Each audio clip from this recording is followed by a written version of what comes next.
Kannada matrimony ಆಷಾಢ offer. ಈಗ membership ತಗೊಳ್ಳಿ, ಆಷಾಢದಲ್ಲಿ free ಆಗಿ ಯೂಸ್ ಮಾಡಿ. ಅದನ್ನ ಜುಡಿಷಿಯಲ್ ಎನ್ಕ್ವೈರಿಗೆ ಆರ್ಡರ್ ಮಾಡಿದ್ದಾರೆ, ಅದು ಕ್ರಮ ವಹಿಸ್ತಾರೆ. ಜುಡಿಷಿಯಲ್ ಎನ್ಕ್ವೈರಿಗೆ ಆರ್ಡರ್ ಮಾಡಿದ್ಮೇಲೆ ಅದ್ರ ಬಗ್ಗೆ ಚರ್ಚೆ ಮಾಡ್ತಕ್ಕಂಥದ್ದು ಸೂಕ್ತ ಅಲ್ಲ ಅಂತ ನನ್ನ ಅಭಿಪ್ರಾಯ. ಪರಿಹಾರವನ್ನು ಕೊಡಬೇಕು ಸರ್ಕಾರದಿಂದ. ನೋಡ್ರಿ, ಪ್ರಾಮಾಣಿಕ ನಿಜವಾಗ್ಲೂ ನಮ್ಮ ಅಧಿಕಾರಿಗಳು ತಪ್ಪು ಮಾಡಿದ್ರೆ ಪರಿಹಾರಕ್ಕೆ ಅವರು ಅರ್ಹರಿರ್ತಾರೆ. ನಾವು ಅದ್ರ ಬಗ್ಗೆ ಚರ್ಚೆ ಮಾಡೋಕ್ಕೆ ಹೋಗಲ್ಲ. ಅದು ತೀರ್ಮಾನ ಆಗಲಿ ಅಂದರೆ ಜುಡಿಷಿಯಲ್ ಎನ್ಕ್ವೈರಿ ಮಾಡಿರೋದು. ಜುಡಿಷಿಯಲ್ ಎನ್ಕ್ವೈರಿ ರಿಪೋರ್ಟ್ ಬರಲಿ, ಆಮೇಲೆ ಪರಿಹಾರ ಕೊಡಲೇಬೇಕು. ನಾವು ಸಾರ್ವಜನಿಕರಿಗೆ ಏನಾರು ನಮ್ಮ ಅಧಿಕಾರಿಗಳಿಂದ ನಮ್ಮ ಸರ್ಕಾರದಿಂದ ತೊಂದರೆ ಆಗಿದೆ, ಅದಕ್ಕೆ ಪರಿಹಾರನೂ ಕೂಡ ಕೊಡ್ತೀವಿ. ಯಾರು ಕೂಡ ಅದು ಅನಧಿಕೃತವಾಗಿ ಏನಾರು ನಡೆಸಿದರೆ ಅದು ಅವ್ರಿಗೂ ಕೂಡ ತೊಂದರೆ ಆಗ್ತದೆ. ನಾವೆಲ್ಲರೂ ನಾನು ಹೇಳಲಿಲ್ವ ಆಗಲೇ, ಕಾನೂನು ಚೌಕಟ್ಟಲ್ಲೇ ಕೆಲಸ ಮಾಡಬೇಕಾಗಿರ್ತಕ್ಕಂಥವ್ರು. ನೋಡೋಣ, ಅದು ಬರಲಿ, ತೀರ್ಪು ಬರಲಿ. ತೀರ್ಪು ಬಂದಮೇಲೆ ಅದ್ರ ಬಗ್ಗೆ ತೀರ್ಮಾನ ಆಗ್ತದೆ. ಟೌನ್ಶಿಪ್ ವಿಚಾರವಾಗಿ ಸರ್ ಸೆಷನ್ ಚರ್ಚೆ ಮಾಡ್ತೀವಿ ಅಂತ ಹೇಳ್ತಾ ಇದ್ದಾರೆ. ತಹಶೀಲ್ದಾರ ನಾವೇ ಸ್ವಯಂ ಪ್ರೇರಿತವಾಗಿ ಚರ್ಚೆಗೆ ತೊಗೊಂಡಿದ್ದೀವಿ, ನಮ್ಮ ಪಕ್ಷನೇ.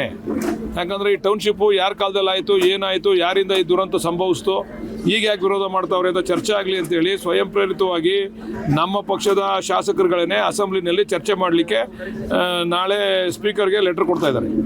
ಯಾವ ರೀತಿ ಸಿದ್ಧತೆ ಆಗಿದೆ ಅಂತ ಹೇಳಿ ಸರ್ ಚರ್ಚೆ ಮಾಡಲಿಕ್ಕೆ? ಸಿದ್ಧತೆ ಏನದೆ, ಇರೋ ವಾಸ್ತವಾಂಶ ಜನಗಳ ಮುಂದೆ ಬಿಚ್ಚಿಡ್ತೀವಿ ಅಷ್ಟೇ. 18ನೇ ತಾರೀಕು ವಿಧಾನಸೌಧ ಮುತ್ತಿಗೆ ಹಾಕಿ ಯೋಜನೆ ನಿಲ್ಲಿಸಬೇಕು ಅಂತ ಜೆಡಿಎಸ್ ಘೋಷಣೆ ಮಾಡಿದೆ. ಪಾಪ ಯಾರು ಮಾಡಿದ್ರು ಅವರೇ ಮುತ್ತಿಗೆ ಹಾಕ್ತಾವ್ರೆ. ಇರಲಿ ಬಿಡಿ, ಅವ್ರು ಮುತ್ತಿಗೆ ಹಾಕಲಿ. ಪಾದಯಾತ್ರೆ ನೋಡೋದಲ್ಲ ಹೆಂಗೆ ಪಾದಯಾತ್ರೆ ಮಾಡಿದ್ರು ಅಂತ. ಪಾದಯಾತ್ರೆ ಮಾಡಿದವ್ರು ಲಕ್ಷಣನ ಅದು.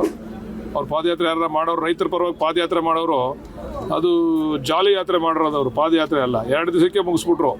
ನಾವು ತಲುಪಿಡ್ತೀವಿ, 3 ದಿವಸ ಹೋಗಿ ಅಲ್ಲಿ ತಲುಪಿಡ್ತೀವಿ ಅಂದ್ರೆ 2 ದಿವಸಕ್ಕೆ ಹೊಂಟೋದ್ರು. ಒಬ್ಬರು ಅಲ್ಲಿ ಎಲ್ಲಿ ಹೇಳಿದ ಸ್ಥಳದಲ್ಲಿ ಒಬ್ಬರು ಚರ್ಚೆ ಮಾಡಲಿಲ್ಲ, ಒಬ್ಬ ರೈತರನ್ನ ಭೇಟಿ ಮಾಡಲಿಲ್ಲ. ಇದೊಂಥರ ಕಾಟಾಚಾರಕ್ಕೆ ಪ್ರಚಾರಕ್ಕೋಸ್ಕರ ಮಾಡಿರ್ತಕ್ಕಂಥ ಪಾದಯಾತ್ರೆ. ಜನಕ್ಕೆ ಗೊತ್ತಾಗದೆ ಬಿಡಿ, ಈಗಾಗಲೇ ತೀರ್ಮಾನ ಮಾಡ್ಕೊಂಡವ್ರು ಜನ. ಚೆಕ್ಗಳೆಲ್ಲ ಹೇಗೆ ವಿತರಣೆ ಆಗ್ತಿದ್ದಾವೆ ಸರ್? ಎಷ್ಟು % ವಿತರಣೆ ಆಗಿದೆ ಸರ್? ಈಗ ಸುಮಾರು ನನಗೆ ಗೊತ್ತಿದ್ದಂಗೆ ಒಂದು 500 ಕೋಟಿಯಷ್ಟು ಹಣ ವಿತರಣೆ ಆಗಿದೆ. ಒಂದು 500 ಕೋಟಿಯಷ್ಟು ಜಾಗ ವಿತರಣೆ ಮಾಡಿದ್ದೀವಿ. ಅವ್ರು ಶೇರಿಂಗ್ ಕೇಳಿದಾರಲ್ಲ, ಕೆಲವರೆಲ್ಲ ರೈತರುಗಳು ಶೇರಿಂಗ್ ಕೇಳಿದ್ದಾರೆ. 1,000 ಕೋಟಿಯಷ್ಟು ವ್ಯವಹಾರ ಈಗ ಆಗಿದೆ. ಎಷ್ಟು % ರೈತರು ತಗೊಂಡಿದ್ದಾರೆ ಸರ್? ಈಗ ನಮ್ಗೆ ಅರ್ಜಿ ಕೊಟ್ಟರು ಹೆಚ್ಚು ಕಡಿಮೆ ಒಂದು ಮೋರ್ ದೆನ್ 60% ಕೊಟ್ಟಿದ್ದಾರೆ ಅರ್ಜಿನ. ಆದರೆ ನಮಗೆ ನಾವು ಅದನ್ನು ಸಾಧಕ ಬಾಧಕ ಚರ್ಚೆ ಮಾಡಬೇಕಲ್ಲ. ಕಾನೂನು ಚೌಕಟ್ಟಿನಲ್ಲಿ ಏನೇನು ನಡೀತದೆ ಅಂತ ಚರ್ಚೆ ಆಗಬೇಕಲ್ಲ. ಎಲ್ಲ ಕಾನೂನಾತ್ಮಕವಾಗಿ ಸರಿಯಾಗಿರ್ತಕ್ಕಂಥವ್ಕೆಲ್ಲವಕ್ಕೂ ಕೂಡ ನಾವು ಚೆಕ್ಗಳನ್ನ ಕೊಡ್ತಾ ಇದ್ದೀವಿ. ಉಳಿದಂಥ 40% ಅವ್ರನ್ನ ಹೇಗೆ ಮಾಡ್ತೀರಾ, ಹೇಗೆ ಟ್ರೀಟ್ ಮಾಡ್ತೀರಾ? ಎಲ್ಲ ಇನ್ನೂ ಬರ್ತಾ ಇದ್ದಾರೆ. ತಗೊಳಕ್ಕೆ ನಮಗೆ ಜಾಗ ಬೇಕು, ಟೈಮ್ ಬೇಕಲ್ವಾ, ಇನ್ನೂ ಬರ್ತಾ ಇದ್ದಾರೆ. ಒಪ್ಪಿಲ್ಲದಂಥ ರೈತರುಗಳಿಗೆ ಸರ್ ಈಗ ಅದಕ್ಕೆ ಒಂದು ನಮ್ಮ ಮುಖ್ಯಮಂತ್ರಿಗಳು, ನಮ್ಮ ರಿಟೈರ್ಡ್ ಚೀಫ್ ಜಸ್ಟಿಸ್ ಇದರಲ್ಲಿ ಒಂದು ಇದನ್ನ ಸಮಿತಿ ಮಾಡವ್ರೆ.